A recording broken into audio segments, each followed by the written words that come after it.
Have you ever felt like fictional characters understand you more than anyone else in your real life? Or have found yourself lost in a fantasy world, just really living in that fictional landscape more than in your real life? Like the fantasy was more colorful, more vibrant, more alive than the feelings, the sensations, the experiences of your real life. If yes, you're not alone, and this video is for you.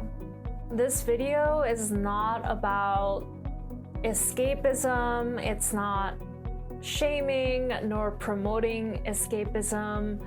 It's kind of shifting your perspective on this way of relating to the world as a precious and valuable thing, and knowing that wanting to escape into a fantasy fictional world was your soul calling in the connection that you were craving, that you needed, that we all need, in this deep way of being truly seen, truly understood in all of our intensity and all of who we are, without needing to reject or cut off parts of ourselves to be accepted. As a younger person, an adolescent, a teenager, I found myself spending a lot of time engaging with media, with books, TV shows, cartoons, and also living kind of like in the online worlds, like, Tumblr or DeviantArt, just kind of engaging in this world of fandom and fantasy and the fictional, and reflecting on those experiences of drawing fan art and reading fan fiction and watching shows and talking about the characters with other people. I came to realize these spaces were the only spaces that I had back then to fully express all of who I was, to see my whole emotional range not only mirrored in the characters and how they related to each other, but also have that be accepted. Not having an intense emotional expression be shut down or invalidated or seen as something defective. And this was so valuable to me back then as an adolescent who was very sensitive, very emotional, very queer, very different than everyone else around them.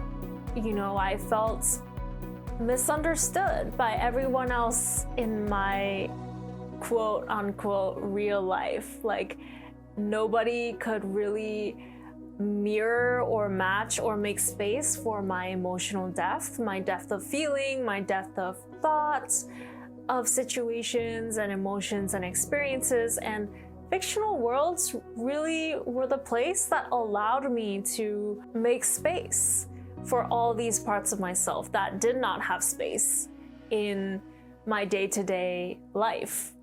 I could care without judgment. I could pour out all my emotions about a character, and that would be okay. Can you relate to this? Is this something that you've also experienced? Yeah, it's very necessary to have these spaces where we can express all aspects of ourselves without judgment, without criticism, without invalidation, which is, I feel like, so much of what we received from our caregivers and the people around us, especially because the world that we grew up in, the world that we live in today, it's so fast-paced and focused on achievement, on profit, on making things happen, on getting lines in your resume or making a certain amount of money. It's so easy to leave behind the parts of ourselves that feel deeply, that care deeply, that need time to feel and process and create and love. And for those of us that have more emotional intensity than others, it's much harder for us to suppress and cut off those inconvenient parts of ourselves, let's call it. It's inconvenient to the surface level world, which is where highly sensitive and emotionally intense people have trouble fitting in.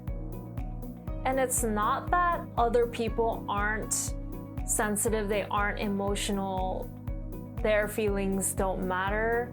It's more like we are more aware of when things are not working, when things are not sustainable to human life. Because look at the world right now, we're rapidly approaching a lot of problems, and there are indeed a lot of problems happening all over the world as this continues to progress and unfold, where we realize that the way of doing things and the way of living our lives and the way of conducting society is not aligned with our true nature as human beings. Human beings need rest, they need play, they need community, they need creativity, all of which are not sufficiently emphasized in this modern day world and age. And so it's like kind of this sensitivity and emotional intensity that is so crucial for understanding the way that you want to live your life was able to stay alive because of these fictional worlds, because of these online spaces. Like, fiction gave you a space to care, to hope, to belong, and that's real. Even if the characters or the stories that you were connecting to are not physically on this material plane. It was a form of meeting the needs that you had, the needs for connection, for understanding, for acceptance, that your nervous system needed to feel safe, to feel belonging, to feel like you were okay, that things were gonna be okay. In this sense, escaping into stories, into fictional worlds was not bad, it wasn't defective, it wasn't something wrong with you, something to be ashamed of, but instead it was a survival mechanism of you following the instructions of your body, of your mind, of your spirit, your whole system to do what you needed to get your needs met, to stay alive, to keep those parts of you that the world tried so hard to cut off alive and well and thriving.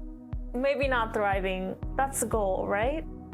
But it's like we continue to nourish ourselves with art, with creativity, whether it's us creating or receiving the creations of others. It's a give and receive energetically in life, right? And this give and receive, you know, it keeps your heart open. It kept your heart open.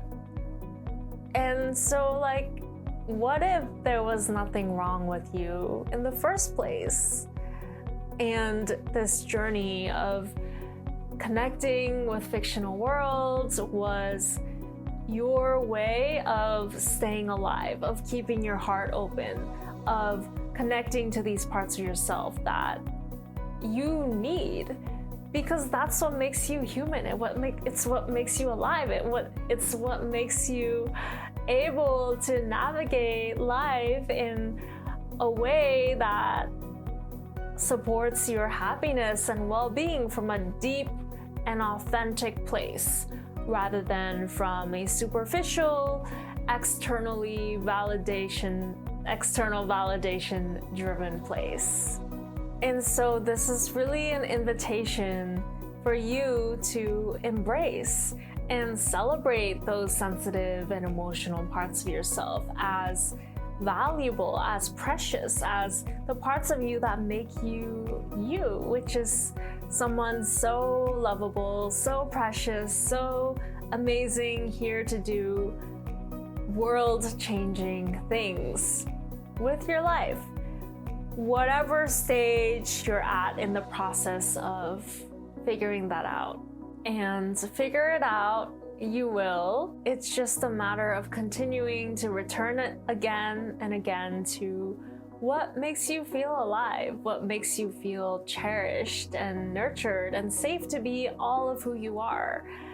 And I wanted to share, I was actually inspired to make this video because I have recently returned to connecting with fiction, with fantasy in all the ways that I used to when I was in high school and middle school, and it's been healing in a way of really allowing myself to be exactly as I am in my love for these fictional characters, and not shaming myself for it, because yes, there was definitely an aspect of shame and self-misunderstanding when I was younger and I wasn't so connected to these deeper layers of my truth and self-acceptance and compassion and all that. So it was a pleasure recording this video for you, spending this time with you. Thank you so much for watching. If you would like to watch more videos about embracing your sensitivity as a gift, as power, then check out some of the other videos on my channel. This is mainly what my videos are about. Please like the video, share the video, leave me a comment, let me know what fictional world saved you, what fictional characters offered you that real life wasn't able to. And subscribe to the channel if you haven't already. Thank you so much, and I will see you next time.